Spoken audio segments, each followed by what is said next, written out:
All right, everybody, welcome so much for joining us for our very first Zoom virtual Jewish geography. So let me give you a little bit of a background. First of all, my name is Neil Popish, and I am the program director of the Jewish Community Center. We are a division of Jewish Nevada. For those of you who don't know, the JCC and the Jewish Federation, otherwise known as Jewish Nevada, integrated services about 2.5 years ago. So it's been a really great opportunity for the two of our organizations to become one, and it's been great. So I did also want to make sure everybody understands the program is being recorded. And this program came about because for years, I've been working with the JCC here on and off for about 15 years in Las Vegas. And I've always wanted to do some kind of a Jewish geography event in person for the most part, but I never really could figure out what to do. And I know that back in the past, they have done these types of programs. But what I did, when Lynn called me and she said she wrote this book called 50 States, 50 Stories, and asked me if we could do something, I said, sure, that would be amazing. I would love to do something with you. And we talked and we brainstormed, and then we came up with this brilliant idea that, hey, this might be a perfect opportunity to do Jewish geography.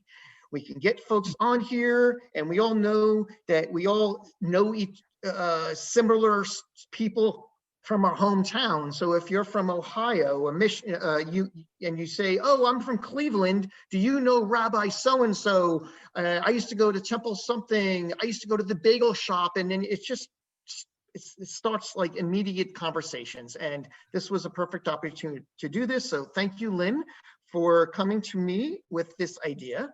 And yeah, I was so excited, and Lynn and I have got to know each other quite well over the past few weeks. And stops at my house at 1:30 every day to pick up books. Yeah, I don't need to put in my GPS how to get to Lynn's house. I know exactly how to get there now. So anyways, so everybody, for the most part, unless you live in New York or California, receives some kind of a goodie bag. And, I did a lot of research. I'm trying to figure out like what's unique to those particular towns. So I thought it would be kind of cool if we went around the room and I have a volunteer from each city. So when I mention a city, I would love for someone to like raise their hand, and I will call that person only to, if they don't mind showing us I'm on a website thing now. I'll call you back later. what was in your bag. Just tell, and I could tell you a little bit reasons why I put it in your bag if you have a question of why. And some people got more than others. Some people got some really cool stuff. And so why don't we try to think what's the first Connecticut. There is one person in here from Connecticut. What? And I believe it's Laura Lee, right? So Laura Lee, can you tell us what is in your bag? I'll be back later. Oh, sure. Laura Lee is muted. Muted. I'm on a Zoom thing on the computer. I'll call you back. All right, can you hear me? Laura Lee, welcome. Okay. Can you hear me? Can you see me? Yes. All right, you put this in my bag. So Pez was originated from Connecticut. Oh. What else is in your bag? Well, I don't have, Pepperidge Farm cookies, and I ate one tonight. Yeah, I was trying to find something more unique, and I figured Pepperidge Farm Montauk sounds like it's, or not Montauk, it was a different one sounds like it was New Englandish, so I thought that would be cute. It was adorable, and I thank you, and I keep eating them. And the official drink that I found of Connecticut was apple cider. Oh, okay. Oh, that's right. You gave a big bottle of apple cider. It's in the fridge. That's thank you so much. Thank you. Enjoy it all. Enjoy it all. Thank you. So I need a volunteer from Illinois to tell me what was in your bag. And my New York accent is coming out big time. So Louise, why don't you unmute yourself and tell us what was in your bag? Hey, my bag had gourmet popcorn, multiple flavors of popcorn mixed in a bag. It started, actually, I was surprised that you thought of this, but gourmet popcorn started in Chicago in the 30s, I think. And actually, I think that's what you have on the sheet. And there are popcorn shops all over downtown and in various places. And that's fabulous. And we had Dad's Root Beer, which is made in Chicago. You did not find Green River. No, I couldn't find Green River on anywhere. There was a store, actually, there's a hot dog place. Chicago hot dogs are famous. You know, you guys have bagels in New York, but we have hot dogs and they have a bite to them and they're wonderful. But there's a Windy City Beef and Dogs on Lake Mead that sells not only Green River, but Jay's potato chips, which are also a very Chicago thing. Not Lay's, but Jay's. And you can only find them in certain Chicago restaurants. So you gotta hunt. And then a bunch of little chocolates, which they're Hershey's, but I think Brock's was what Chicago. I just put chocolates in everybody's bag. Oh, the same okay, chocolates, just to have a little snack. Okay. So yeah, So and I was gonna get Garrett's Chicago popcorn, but they closed on the strip, so I couldn't get it. So Louise, well. it's Dad's. Dad's Yeah, except we called it Dad's Old Fashioned. Old Fashioned, right? No, not Dad's Old Fashioned, which is the correct way, but Yes. Dad's Old Fashioned. Dad's Old Fashioned. One word. That's unique to Chicago because those people from Philly will say, you don't say with cheese, you say with or without With. or something. Wit. With.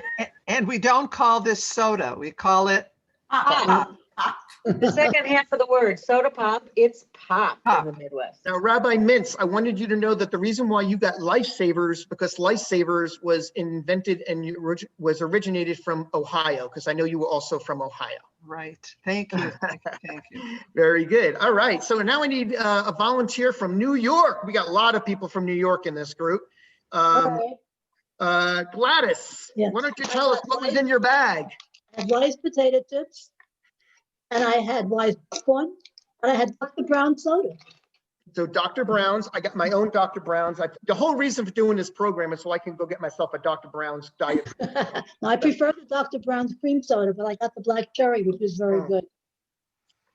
So Lynn was telling me that her husband was hoping to get a celery flavored, and I thought it was Celery. called celery, and I was like, I am not buying celery soda, but that's not what it is.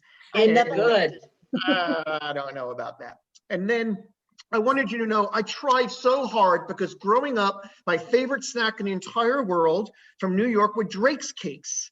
The only place you could find Drake's Cakes in Las Vegas was at that store that closed, Glazier's. They were carrying it. I Oh, they can't had find it. If I told you I went to 50 stores and made calls, nobody carries it anymore. And by the time I ordered it on Amazon, it was too late. So I You gave you tried. some Wise chips, which really originated from Pennsylvania, but I had some. Oh, extra. well. I enjoyed them. Fantastic. Do I have somebody, I have people in here from Michigan. Who's from Michigan and wants to tell us a little bit about Michigan bags? Sue Andrews.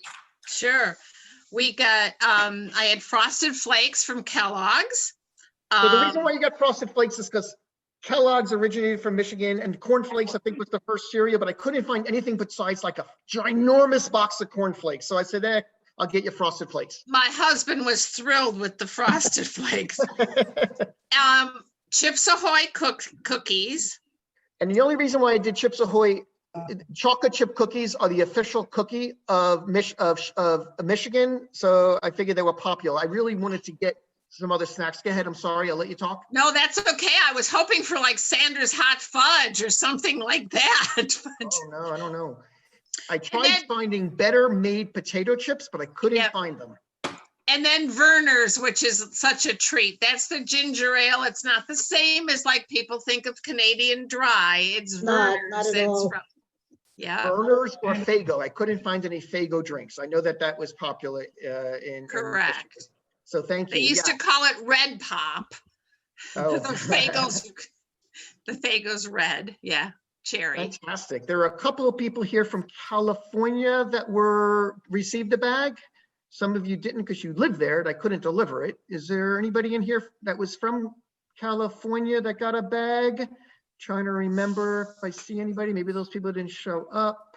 I lived in California for a lot of years.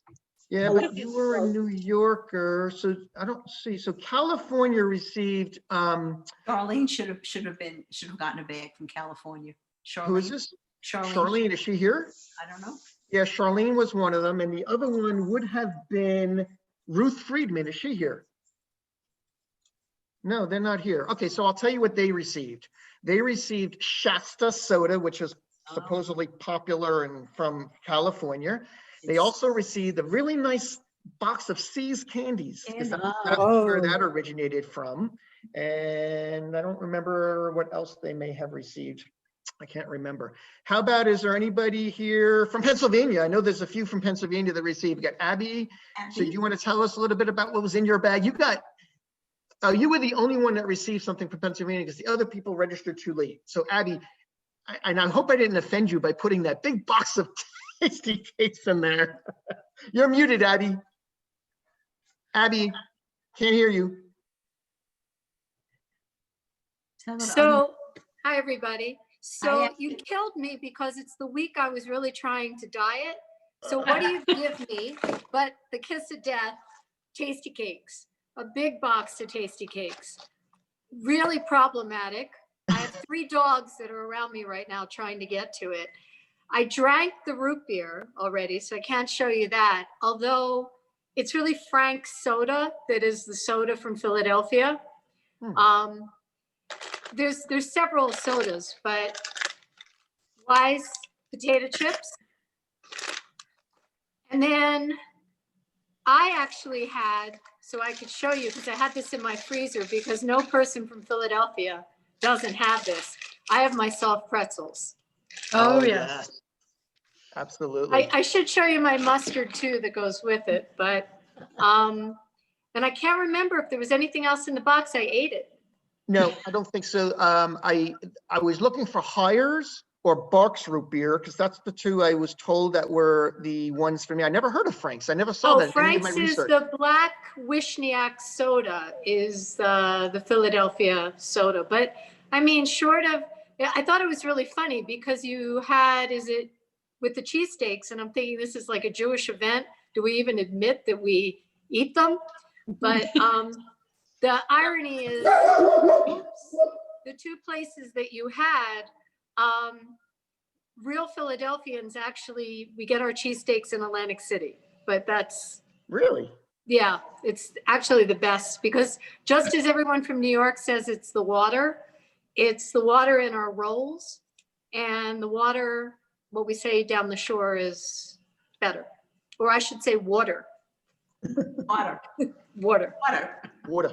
Water. Exactly. Awesome. I was Thank you. surprised you didn't give me cream cheese, but that's not really I from didn't want to Philly. give anything that was going to be, that's perishable. Like someone from, Right. the woman from Chicago said, hot dogs. I'm not going to put a hot dog in a bag and let it sit there. No, but our main Jewish thing that I was surprised is the Goldenberg's peanut chews. That's a big Philly deli item. Philly, there's There's a so lot of many food. choices. All the Yeah. pretzels and potato chips brands, companies came from there. So it was interesting. I actually thought Wise was from New York. It was actually from Pennsylvania. Well, So's hers. so Potato that's chips. Yes, hers potato chips. subsequently why I That's have to from go to Nottingham. on a regular basis. Very good. Well, I thank you all for sharing. Is there the one person from Texas? I don't think that they're here. Are they? No. So I think that's all the states that were. Oh, wait. No, Am I missing one? Nebraska. Oh, I'm sorry, Nebraska. I apologize. Yes. I'm from Omaha, Nebraska. Yes, you're my Nebraskian. Yes, and I didn't know this, but Skinner Company invented Raisin Bran, and then Yep. it was sold to Kellogg's and then Post. They moved to Chicago. I had no idea. What'd you pay? Hastings, Nebraska, which is a tiny little town in the middle of Nebraska. This guy invented Kool-Aid. Yeah, I had to get. you Whoa. something that's However, I was a bit disappointed. I was expecting a box of Omaha steaks. cool. Yes, that's in the mail. It's coming. It's Thank coming. you. Yeah, Thank you. absolutely. But It's we in the- do it's in the have, mail. we have Warren Buffett, one of the richest men in the world. Probably know that. Have you ever heard of a Runza? It's Nope. like a kraut burger. You ever heard of that? A lot of Germans came to Nebraska back in the day, and they opened up these little Runza shops. And some of you may know it as a kraut burger, but it's a special kind of burger that's only found in Nebraska. and sold at all the football games when the football games were going on. And we used to have a brand of potato chip called Kitty Clover potato chip, but it was sold to Frito-Lay. So that's our big Interesting. claim to fame. Judy, do you know Lender's my Bagels. relatives? Do you know the Pardon? Kahn family in Omaha? Who? Kahn, K-A-H-N, or Levy? My niece is married to a con. Maybe we're related. Yeah, Welcome to the maybe. family. Yeah. Well, thank you all. I appreciate you all sharing. I wanted to give you guys the opportunity to be a part of the program, and you will again more. I did also I did list some, I have some facts that I thought were really I'm interesting. from somewhere else. I'm Pardon? from Atlanta. I'm sorry to interrupt you. My daughter-in-law Amanda. Oh, hi, Amanda. You're from Atlanta. Where are you?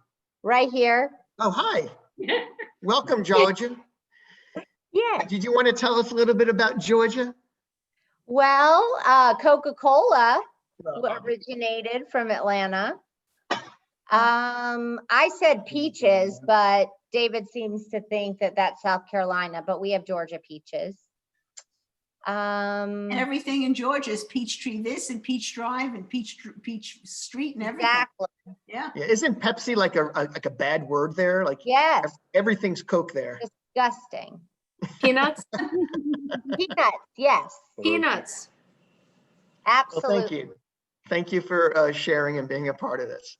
So, yes, Phil? I'd like to add more to New York because nobody talks about Yankee Doodles. Well, Nobody I tried talks- finding Drake's Cakes, Yankee Doodles, Devil Dogs. I couldn't get them. What about Yankee- Entenmann? Wait, Entenmann's, they come from Long Island. Pish. Now, can I finish? It's like I'm talking to my wife. Interrupts all the time. Let me finish. Black and white cookies, okay? Oh, yeah. Bialys, the best Bialys in the world. Don't look at the dreck that comes out here at the Bagel Cafe. It's disgusting. Amen. Amen. Did you say, Fred? That's right. Amen. And Nathan's, come on. Terrific Frankfurters and serrated And potatoes. fries. That's it. I mean, there's so much that we created in New York that everybody else stole in this country. You're not partial, though. You're not partial. What? So I was going to give folks at a little bit of time at the end of the program to kind of do this type of stuff because I wanted to get going with the program so we can everyone can talk a little bit about it later. So just a couple of things we talked earlier. Nebraska, a couple of facts. We know that Kool-Aid was invented there, and also Nebraska. Talking about New York invented everything, Phil. Nebraska is the birthplace of the Reuben sandwich. Am I correct, Judy? Thank you. New York, did you know that taxis were originally red and green? I don't know if you all knew that. And the term Big Apple originally was referred to horse racing. Horse racing. Horse racing. If you're from Michigan, and no matter where you are in Michigan, you'll always be within 85 miles of one of the Great Lakes. Yep. There is a hotel in Mackinac Island. Mackinac. I'm sorry, Mackinac. I'm sorry. There are 385 rooms, and none of them are decorated the same way. Are you guys aware of that from Michigan? The Grand Hotel. California is the only state that has hosted both the Summer and the Winter Olympics. Pennsylvania was actually rated twice as the most livable, Pittsburgh was rated 2 times as the most livable city in America by Places Rated Almanac, most recently in 2007. And the very first hospital in our country was the Philadelphia Hospital in 1751. I was born there. All right. Ask somebody from Michigan where they were from. They always go like this. Yeah. From Illinois, the very, very first McDonald's franchise opened in Illinois in 1955.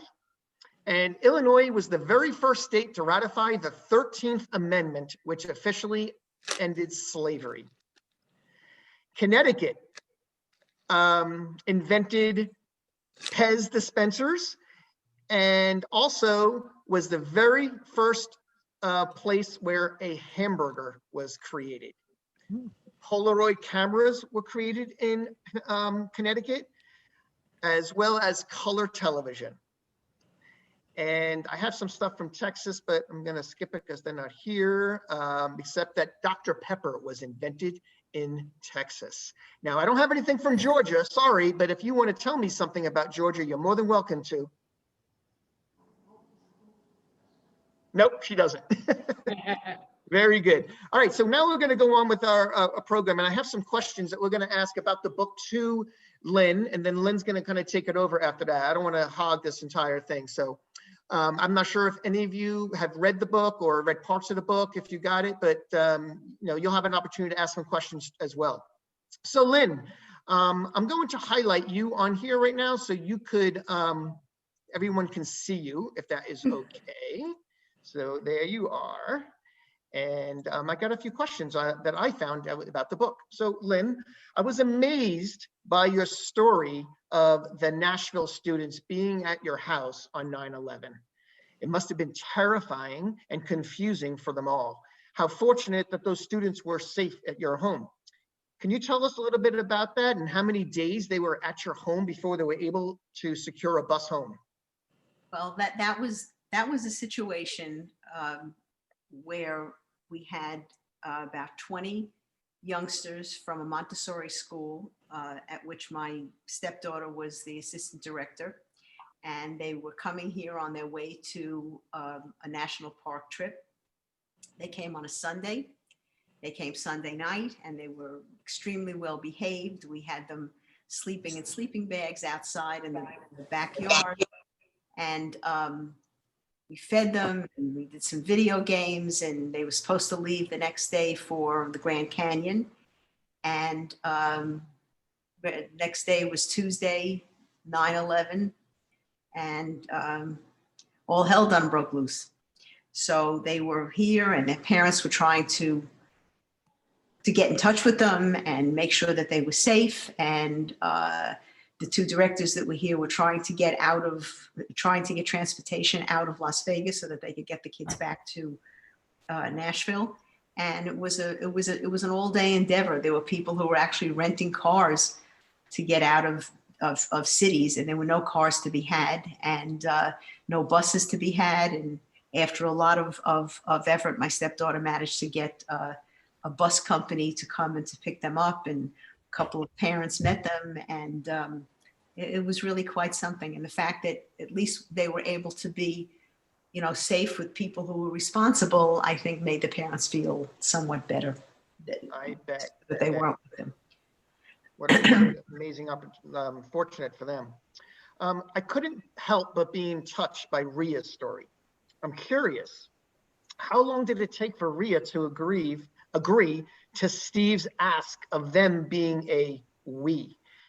Steve had been a widower for such a short time. Was it a shock to her, or was it something that was more cultivated in that relationship? So the story with those people, there were 4 people involved. There were 2 couples, Ria and her husband Marty, and Steve and his wife Roberta, who met on the day that they were all married. They met in the same hotel, in the elevator of the hotel that they were staying at on their honeymoon. And they had a 40-year relationship. And Ria lost her husband about 6 years before, and Steve lost Roberta in 2010. And Ria came to see her friend for the last time. And shortly after that, Steve said to her, do you think that there's a chance for us to be a we? And they had all this history together and all the good times. And it was something that really, it's not really an uncommon story that people who know each other from before, after their marriages, either after they're divorced or after they lose somebody, that they come back together, because there's a great comfort in shared history. So that also was one of my favorite stories. Thank you. Thanks for sharing. This one isn't necessarily a question or as much of a comment, but I found it really, really interesting that many of your subjects had something in common. They moved to Las Vegas, even though they had never even been here before, not even once on a vacation. I don't think I could do that, but there was quite a few. Well, actually, the majority, the name of the book is 50 States, 50 Stories. I never thought I'd live here because the overwhelming number of people who ended up here in my book were people who never expected to be here. They had been here once or twice on a vacation. It was okay for a vacation. They liked the glitz. They didn't like the glitz. They thought the strip was great. They didn't think the strip was great. And the comments over and over again were, I never expected to be here. And you know, that was, I heard that over and over again. And that was the thing that motivated me to write the book, because there were just so many stories that ended the same way. Thanks. You know, I really love the fact that you started each chapter with a fun fact.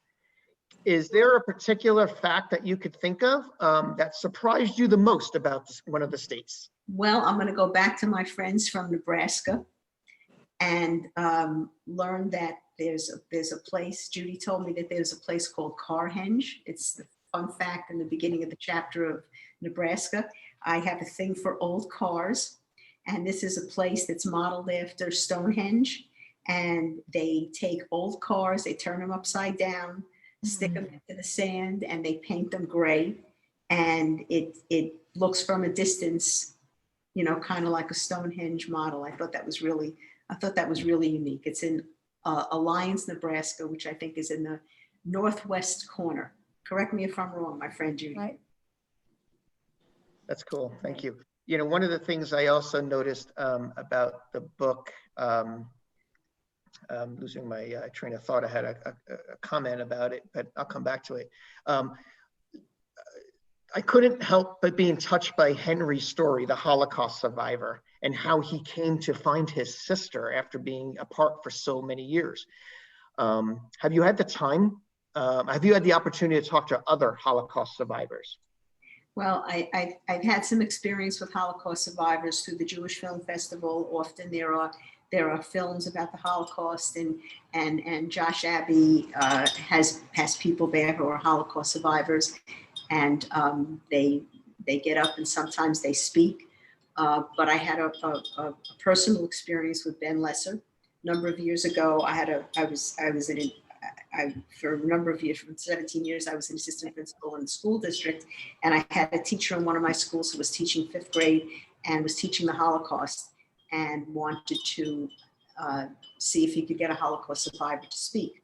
So he asked me. We contacted the Holocaust Bureau, and Ben Lesser came to my school and spoke to the kids for a couple of hours. He was amazing. I mean, his stories are just, they're the same, but every Holocaust survivor has something that's unique to where they were and what they experienced and their survival.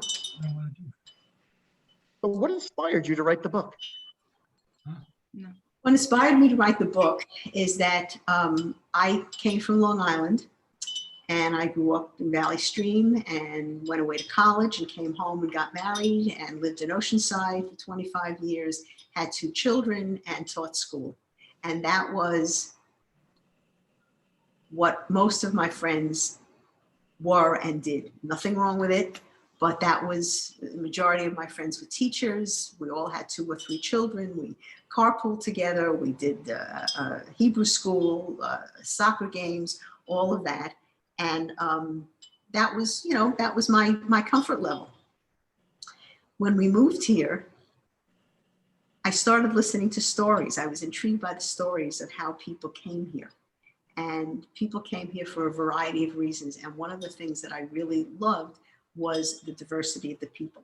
The fact that there were so many people who came from so many different places and had reasons for coming and were not really interested in making Las Vegas their home until they came and they saw what they saw, and Many came for business opportunities, for love, for a variety of reasons, for weather. And the thing was, everybody's story ended the same way, but I never thought I'd live here. And when I heard this phrase over and over again, I said to myself, there's got to be a book here. And I opened my book with Toni Morris's quote that if there's a story to be told and it hasn't been told, you have to be the one to tell it. And that's what I did. I made up a questionnaire. This is my data for my book. I made up questionnaires and asked people whether they'd be willing. I said, I was thinking about writing, this is 2014.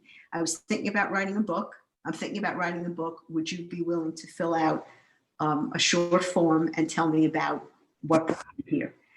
And I had the idea that I wanted to get somebody from every state.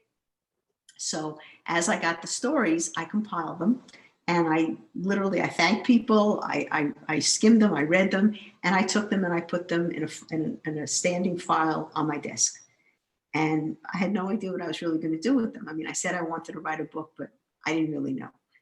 And the day that I retired, I was talking to a friend of mine from New York, and she said, well, now that you're retired, now you can start writing your book. And I said, you know, you're right. I literally went inside that day and I started writing. I started with A and I went all the way through. And when I did, I was missing at that point, I was missing about 15 states. So I put something out on Facebook. Anybody that I knew that knew somebody from the states that I was missing, I asked if they would help me. And I went after them, and I got the states that I needed. And then I don't remember if my husband or my brother said to me, you know, you need more diversity in this. It can't just be people from this country. You have to get people from different races and different ethnicities and outside the United States. And I thought that was a really great suggestion. And little by little, I found people who were very willing to speak about their experiences. And the last part of the book, there are about 15 stories of people who came from countries outside the United States and came again for a variety of reasons, for freedom, for education. One of my most touching stories is the South Vietnam story. This woman who's my nail technician came and she told a story that was far deeper than anything that we've heard about why people came from South Vietnam. And it just, a lot of these stories filled in blanks of how lucky we are to live in this country. Great. So I probably should have introduced you a little bit differently with my intro, but because what I'm going to do now is I'm going to just introduce Lynn and with her bio, and then she's going to talk about the book for about 15 minutes. So upon moving to Las Vegas more than 20 years ago, Lynn Rosenberg was immediately struck by the eclectic range of residents she met. Throughout the years, Rosenberg was intrigued by stories of how people, including many of her colleagues, ended up moving to Las Vegas. She became even more interested in what attracted each person to ultimately put down roots in a rather unique and unexpected setting. While listening to so many personal anecdotes, she noticed a common sentiment emerge. Every single person she questioned or interviewed said, I never thought I would live here. Sounds familiar. So I set out to write a book to share their stories to the world. In 50 states, 50 stories, Rosenberg has compiled true stories collected over a 5-year period from people from all over the United States and beyond, from all walks of life who chose to make Las Vegas their home. Rosenberg aims to broaden the way people so often view Sin City. For many people, Las Vegas is a place to visit, is an adult playground, but not a place to call home, she says. The stories from my book will hopefully change that perception. Lynn is originally from Long Island and graduated from State University at Cortland, that's where my mom went, with a degree in elementary education. After college, she returned to Long Island, where she married, had 2 sons, and taught elementary school. She later obtained a master's degree in administration from Hofstra University.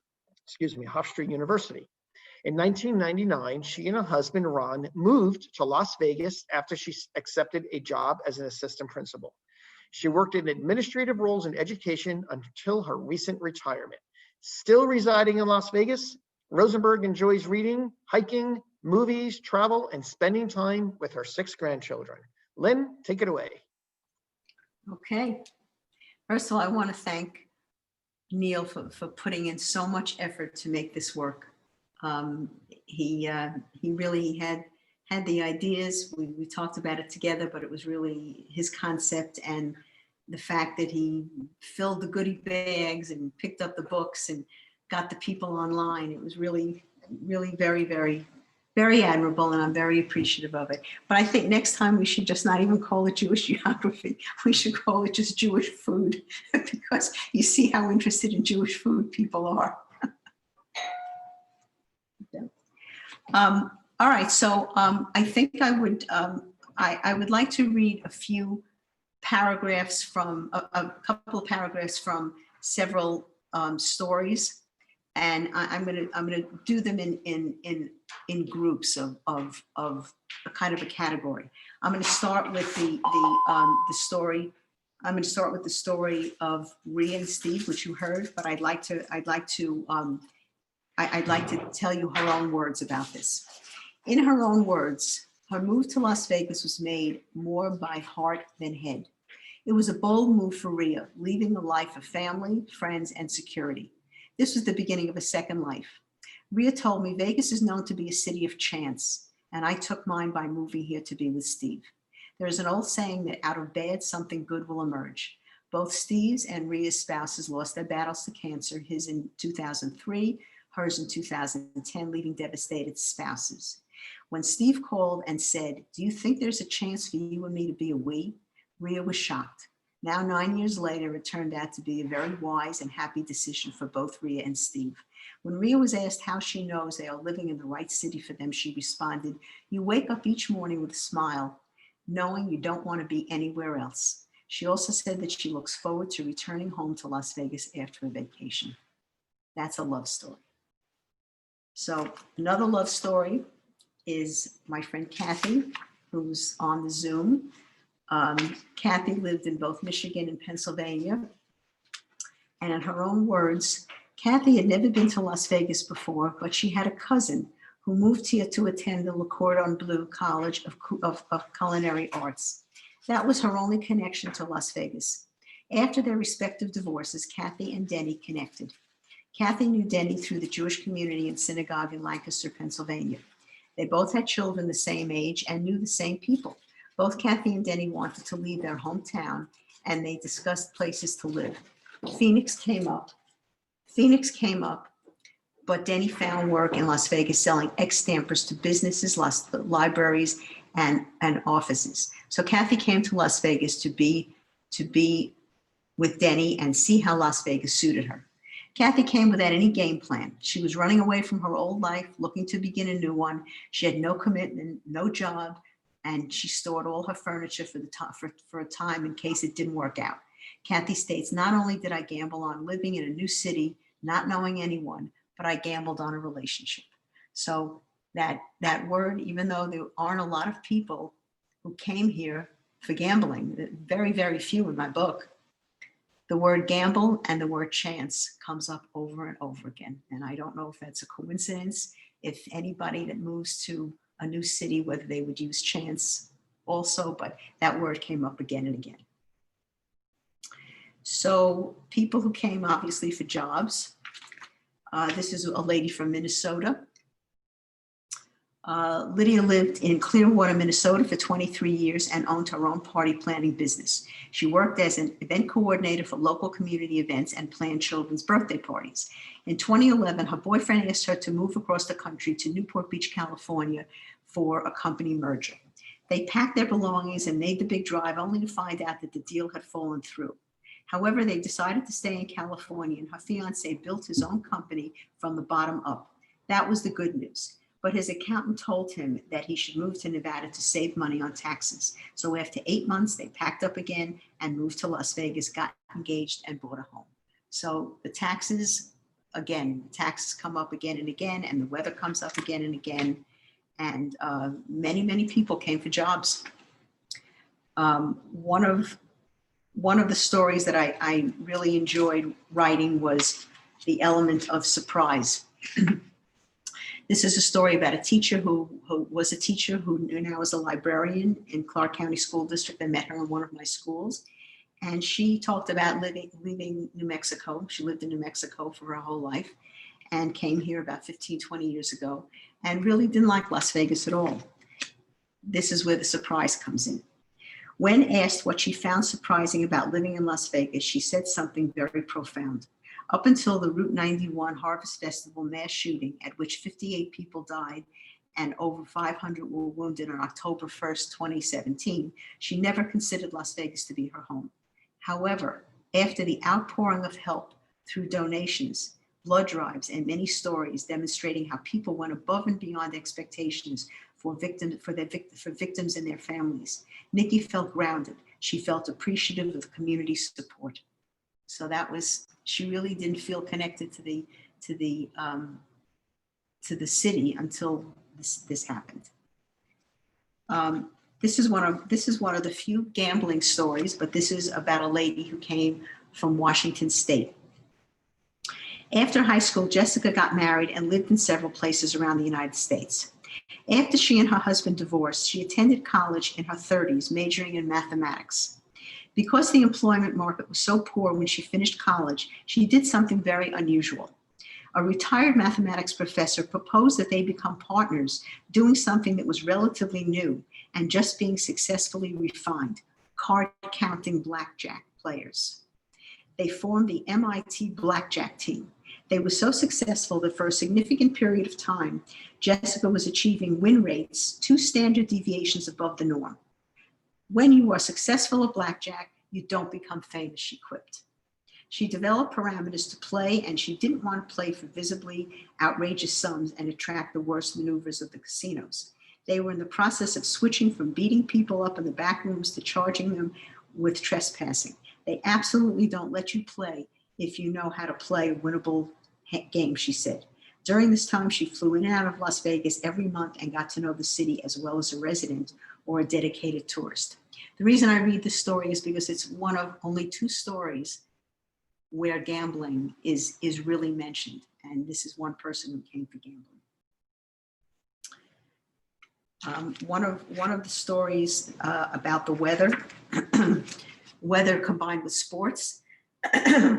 This is a teacher whose father was a football player on the Green Bay Packers in Wisconsin, and her family discussed the move. She preceded everyone else. Her dad had a career as a linebacker for the Green Bay Packers, which took a major toll on his body. The constant change in weather, pressure, and bitter winters in Wisconsin made it very hard for him to function normally. My family ended up living in Las Vegas due to my dad's inability to live normally in Wisconsin due to the major injuries he sustained playing football. He needed warmer weather to function normally, explained Taylor. So that was a person who came because of the weather and because his body needed to be rebuilt. This is a story that I call entertainment.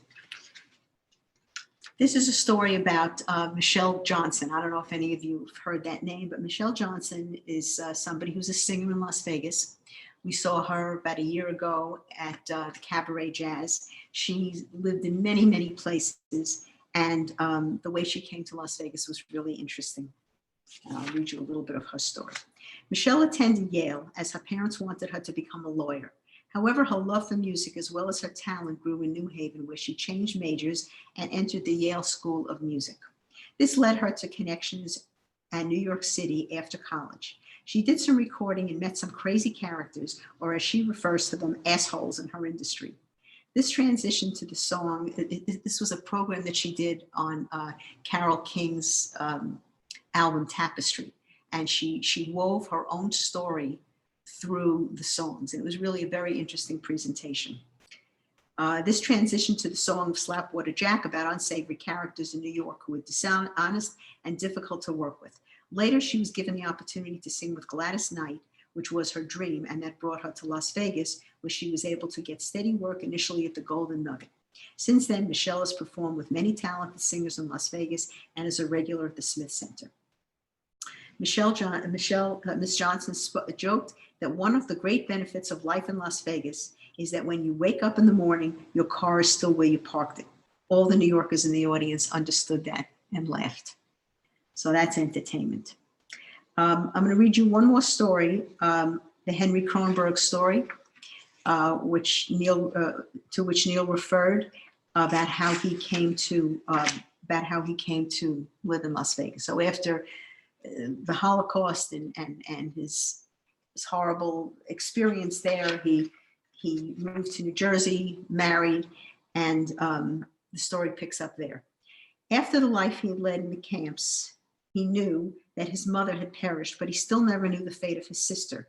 And he thought about her every day, hoping that by some miracle she might be alive. The miracle came when he and his wife were invited to a wedding in Montreal on the same day in November 1960 as they were invited to a wedding in New Jersey. They could not attend both events, and his wife suggested they stay in New Jersey and not make the drive to Montreal during the winter. However, Henry was more motivated to attend the wedding in Montreal, as the couple to be married there were closer to him. He sat at a table and started talking to a guest, and it was determined that the person was from the same town in Germany where Henry was born. As the two men spoke, Henry asked the other man on a whim if he remembered his sister. Much to Henry's surprise, not only did the other guest know his sister, but knew where she was living on Long Island.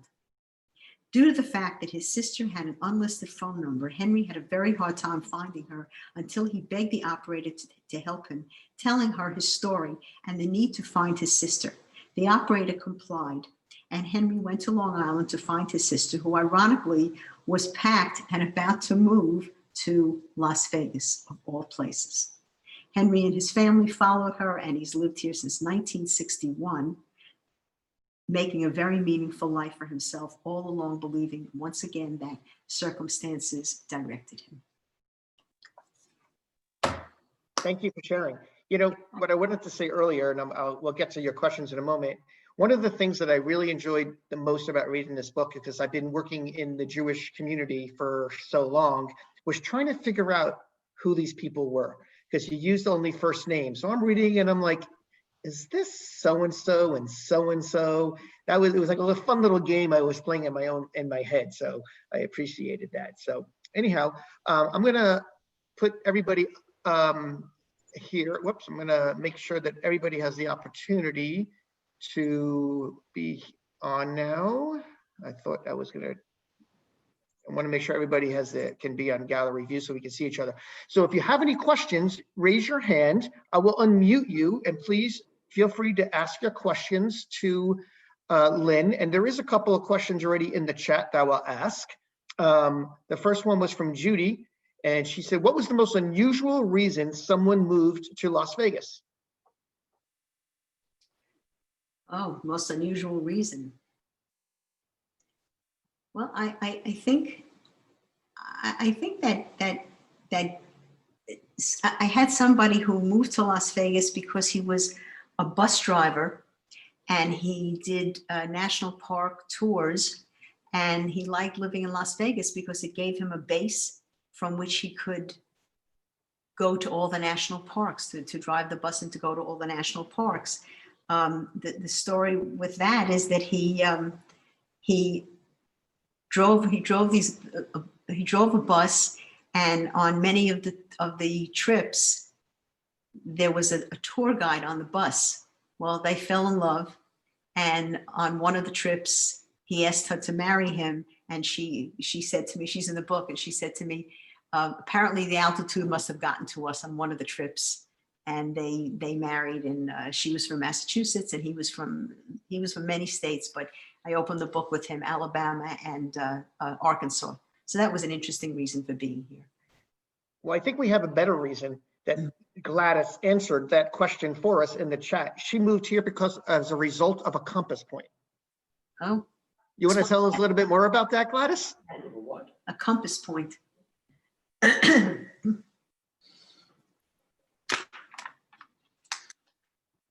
Yeah, okay, got me now? Yeah. Okay, we have lived in 18 houses since I've been married, back and forth across the United States. My children were living in California.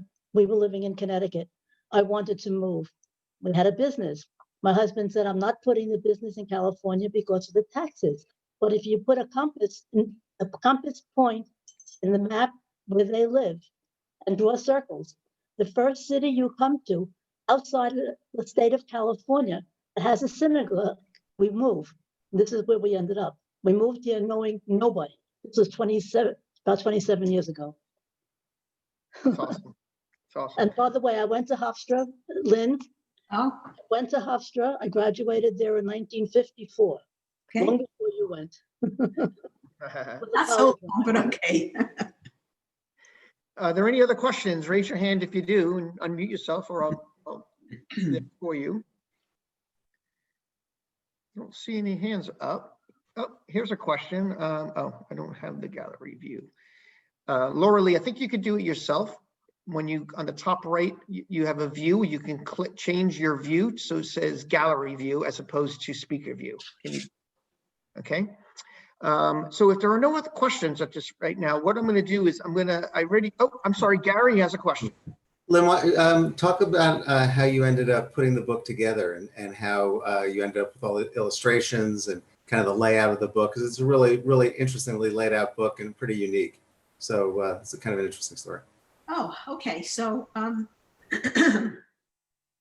after as I was writing the stories, I decided that I wanted to have some illustrations. I wanted to have some photographs as well as some drawings. And we have a very artistic family.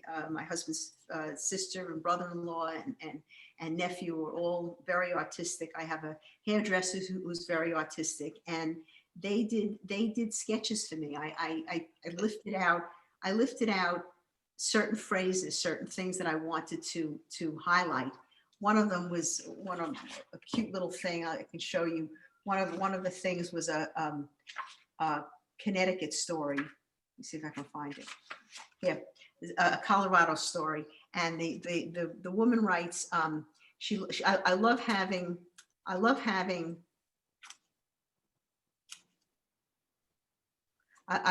a pool to have my pups swim in it, because my grandpuppies love to swim and sunbathe. She's a dog person and enjoys the opportunity to walk her puppies in the community. She finds that walking her dogs is another opportunity to meet people with similar interests while keeping up her walking routine. So I kind of thought that was a silly thing until I mentioned it to somebody, and she said, what a great thing. You could have an illustration of pups on a hammock. So here's the illustration of the puppies on the hammock. I don't know if you can see that. So what turned that, oh, back over here. Okay, so they're the pups on the hammock. So we have sketches, I have photographs, and I just thought it would be interesting to have some graphics in the book, and that was something that was challenging, because not only did they have to be placed properly, but they had to be laid out in a way that made sense. That was probably the hardest thing. They had to keep going back and forth to the publisher. And I found a publisher in South Carolina that I used, and they did various steps for me. They did the editing, they did the cover. The cover, as you can see, the cover is the Las Vegas sign. And I always had the idea of title 50 States, 50 Stories. And I knew I wanted the graphic of the Las Vegas sign. So what we had to do, my brother-in-law airbrushed all of the fabulous Las Vegas out and inserted this, my title. And he had to find a good picture of Las Vegas, which he found. And then we had to go to, it was copyrighted. So we had to go to the person who did it. And I had to get permission from him for copyright to be able to use it. I also got into some issues with the newspaper with copyright, because I excerpted some stories. They needed a legal release on the story, so that took time. So there was some bumps along the way that I didn't really anticipate when I started writing. The writing, you know, any writer will tell you the writing is the easy part. It's the editing, and it's the writing and the rewriting that makes it something that becomes a book. So I don't know if I answered that enough, but that's that's how it happened. I'm going to get to you, Tina, in a second, but I had a question from Shelley. She wants to know if you're going to do a sequel or another book. Good question, but I don't think so. I knew that question was going to come up, but I don't think so, because I really have to say I've exhausted all my resources. I've exhausted all my resources of people in the States. And, unless I found another interesting commonality to collect stories, I don't know. I should never say never. I never really thought I was going to do this. So I'm going to amend my answer. Right now, I have no plans to do that. I'm working on something else, actually, a novel. All right, Tina, you have a question. You did all these interviews. Do you have more stories than what you put in the book? My question was going to be if you were going to write a sequel, but I was wondering, did you have a lot of people giving you their stories and you had to just choose what you felt was best? Do you have any stories that are left over besides what is in the book? Actually, I was very focused. That's a really great question. I was really focused on fulfilling my order of 50 states. So there were people who I had multiple people from a few states, the more common states, and because I had multiple stories, I picked the one that I liked the best. I picked the one that I thought was the most interesting. So if I had 3 or 4 stories from, say, Massachusetts, I picked the one that I thought was most readable and most interesting. And I have to say that everybody, with the exception of one person out of literally over 100, everybody was willing to share their story. The bottom line on my form was, if I do write this book, are you willing to be in it? Everybody said yes. One person said she agreed to do the story. She came back to the gym the next day and I gave her a form. She says, I discussed it with my husband. We decided we don't want our story told. And I thought that would have been the most interesting story, but she wouldn't do it. So I had very compliant people. But what I did have to do is I did have to run after people. I will honestly say I gave a lot of my teachers forms to fill out. And I'd say to them, a month later, did you do the form? Oh, it's on my desk. I lost it. I can't find it. People don't like to write things down. So there were several people that I actually did telephone interviews or in-person interviews, and they found that was an easier way of conveying information. Great. We have time for maybe 1 or 2 more questions. If anyone has a question, just raise your hand and unmute yourself and go for it. No? All right, so what we're going to do now is I've already pre-assigned everybody to a breakout room with the state that you came from. There is just one person from Nebraska who is going to be with the Illinois people. We thought that was the closest place. Robin is excited, so she has another person to chat with. So we're going to take maybe 15 minutes and you guys can talk about memories, things that you enjoyed about your growing up. Talk about whatever you want to. So I'm going to give you about 15 minutes and I'll give you a minute warning to come back to it so we can wrap things up. Okay. And we have facilitators for each room. So in case we need to, get some other questions in here. So I am going to put you into your breakout room. So here you go.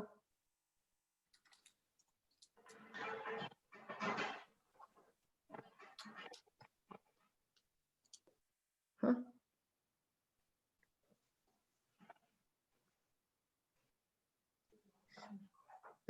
Did this.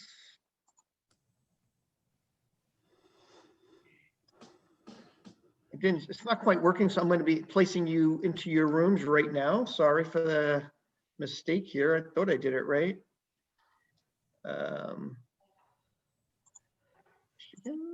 Sorry, it's happening. I'm doing it quickly.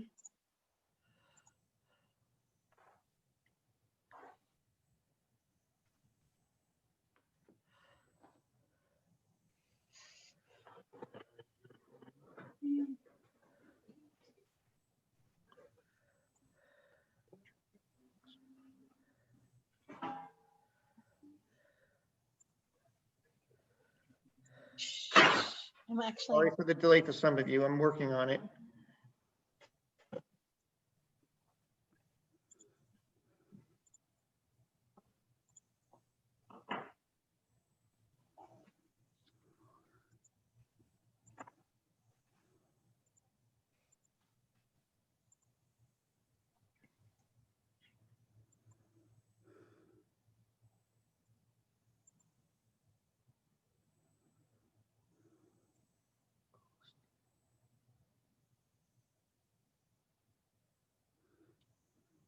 Um,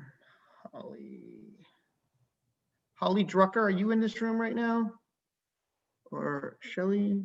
I'm joining. Are you under the name Holly Drucker? Oh, okay.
All right.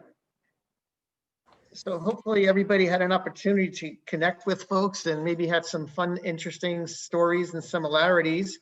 Did anybody want to share anything that they learned in their rooms? Just unmute yourself and let me know. We'd love to. Kind of fun. We were talking about BBYO and BBG, and that's a big commonality as a Jewish kid.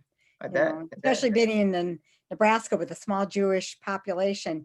We did a lot with the Jewish clubs with other cities, from Des Moines and around. So the Chicago people, although they had hundreds and hundreds of kids, they, were in touch with. Well, the New York people just talked about food. Yeah, figures. Anything from the Pennsylvania room or the Illinois? They're Lancaster, which is different than Philly. So we really didn't have too much about the state in common, although we could have started to talk about the Eagles and gotten depressed. But what we had in common, which was so cool, is really Lynn, and that my son was Kathy's student in 4th grade, and how Lynn ended up coming to Las Vegas, and all of the world around the old Hebrew Academy in the old days, and just realizing that Kathy was my son's most favorite teacher in the world. And it was really nice to see her again after a long, long time. And Abby was the first person I spoke to after I got my job at the Hebrew Academy. She negotiated my contract. And we had a really lovely conversation. I asked her about houses, and I'll never forget the one thing she said to me is, don't worry about a backyard because nobody sits in their backyard. And every time I sit in my beautiful backyard, I think of her, and it was not right for us. It was definitely, we're backyard people. It's so funny you say that, because it was the biggest mistake I made building a house when I first moved to Vegas, was thinking I was never going to sit in the backyard. Like, why would I need that? So I did everything traditional East Coast, and I now live in something the opposite. And you live and learn when you come here. Lifestyle changes. It's true. And before we bought the house, and we have a very nice backyard, and I'm standing there saying to myself, I have this beautiful backyard, but Abby says I'm never going to sit in it. Didn't turn out to be that way. I really love the backyard. You were misinformed. Yeah, I was misinformed. Was there anything in Illinois that we'd like to share? We had fun talking about camps too. People that know their Jewish sleepaway camps, and I'm sure the Michigan people maybe had some similar, because I think they pulled from a lot of those states near there. Yeah, I think Kathy, do you have a question? Did you want to say something? Kathy Brenner? Gary? Yeah. Unmute yourself, Kathy. Okay. I'm answering for Lynn because she's still on the. Okay. I was just going to say that going back to Hebrew Academy, this is how I met Lynn. She was my mentor, and she still is my mentor. So I just had to say that. That's how we met. You still are. And Kathy is my oldest friend from moving here. My first and my oldest friend. Wow. That's what I wrote in your book. Anybody from Michigan have a story they want to share? We didn't even get to talk about camps. We just talked about everything else. Were there any commonalities? Not specifically, but just in general. But no, we didn't even get to camps. That was a different day, I guess. No. Never made it. We played the geography game. Well, but I found out that Linda and Isaac are going to be new neighbors. Yes. Oh, that's true. That's right. Yeah. That's cool. Anybody have anything else they wanted to add or talk about? Like earlier in the program, we discussed different types of unique foods. That maybe there's something else that you wanted to share that I missed, or that you wanted to tell us. Well, I think that if you were going to pick a food from Chicago, it would have been nice to have had Eli's Cheesecake. Cheesecake. Yes, it's in the mail, Rabbi. It's in the Thank mail. you. Along with the steaks from Nebraska. Exactly. This Omaha steaks to Judy, right? We've even driven all the way to Henderson from Summerlin to have a Mori pizza, since the one over on our side of town is currently being renovated, hopefully. So I have a question. Yes. I have a question. And I wanted to ask Lynn this. As you're interviewing people, and I was wondering if this was just geographical for me, or it's with the Michiganders. Is that the right way to say it? Or Ganders. okay. Yeah. So in Philly, we're crazy sports fans, and we don't lose that, and we tend to like finding our own people. So I find the other people from my town. There's oddly, it's not like New York. There's not that many of us, and we know each other. We get together, and we go to watch our football team at a local bar that's all Philadelphia people. Oh my on God. Sunday. So I was curious, as you interview people, do they look for their hometown people when they move here, or do they fully assimilate? What do you find? They do. They do. And I'll just throw in one, and this is slightly X-rated.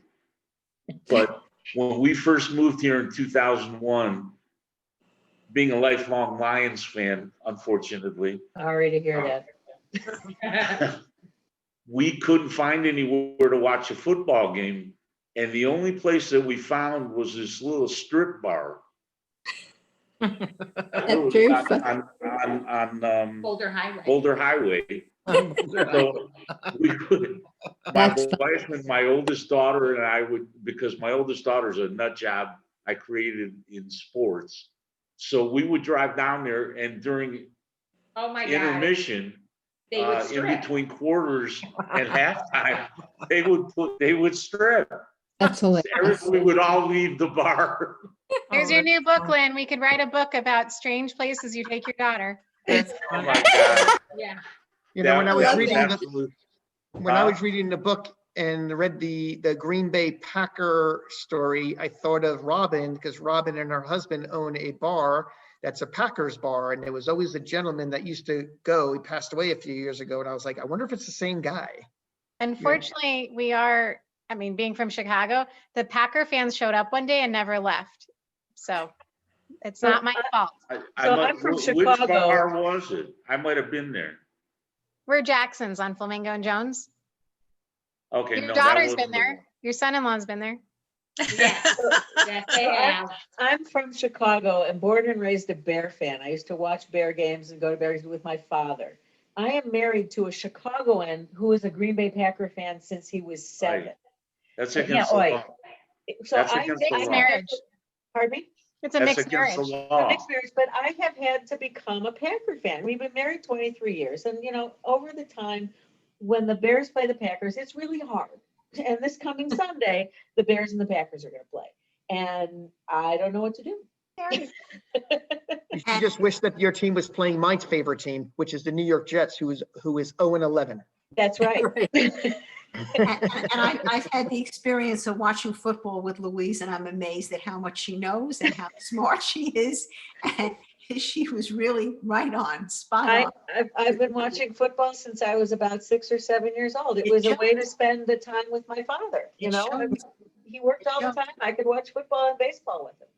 So going back to Abby's original question, I think that there's like a really warm feeling when you meet people from the place that you came from, and there's some kind of connection, whether it was college, whether it was where you moved to. But going back to my original jump off point, the thing that I did like about moving to Las Vegas was the diversity, was the fact that there was so many different stories and so many different reasons why people came here. And I found that something that was a real attraction for me. So to substitute the comfort level of being with people from your own town, this was something that I found really intriguing. So I really think it's both. At least for me, it was. You just reminded me of something. The very best thing that I found in Vegas was that everybody was new. So they were actually looking to meet new people, and that accounted for some of the warmth. And that was amazing. You know, in several of my stories, people came when they were 50, 60 years old. And they mentioned that because of the community in which they lived and the activities that they found themselves doing, that helped them grow friendships. And they commented that, you know, this is very true for all of us who have to raise children. When you raise children, you have carpools and you have soccer and you have Hebrew school and you have school functions and you have vacations and things like that that you do because of your children, and that becomes your social network. I know it was that way for me. And people commented coming here as sometimes retirees, sometimes people, you know, with no young children. You have to have something to hook onto in order to find that network of friends, because you don't have your children to use as the vehicles. Right. Well, I'm going to wrap things up because it's 8 o'clock, and I just wanted to say thank you to Lynn. Thank you, Neil. Thank you, Lynn. Thank you, Lynn. I hope Thank you everybody both. enjoyed themselves, learned a little bit about other folks, and if you, I'd love to do more programs like this. If you'd like to, just please, you know, feel free to send me an email. I've sent you enough emails over the past week to keep you guys in the loop. And it was my pleasure to do this, and I love doing things like this. And we will continue to do programs like this. And I just wanted to just thank a few of you, Isaac and Abby and Robin, for helping facilitate the rooms if needed be. I don't think you probably needed to, so I'm sure everybody here was more than happy to just talk and talk and talk and talk. Yeah. Yeah. So thank you, Neil, for the wonderful goodie bags, and thank you, Lynn, for the beautiful book. Thank you. My pleasure. Yeah, thank you, Neil, for organizing it. Thank you, everybody. Thank you. Good night, everybody. Be safe. And Happy we'll see you real Hanukkah. Good night, soon. everybody. Happy Hanukkah. Thank you all. Yeah. Thank you all. Thank you so much. Happy Hanukkah, everybody. Hope to Yeah. see you guys Happy Hanukkah. Happy in real Hanukkah. life soon. Stay well. Thank you. Sei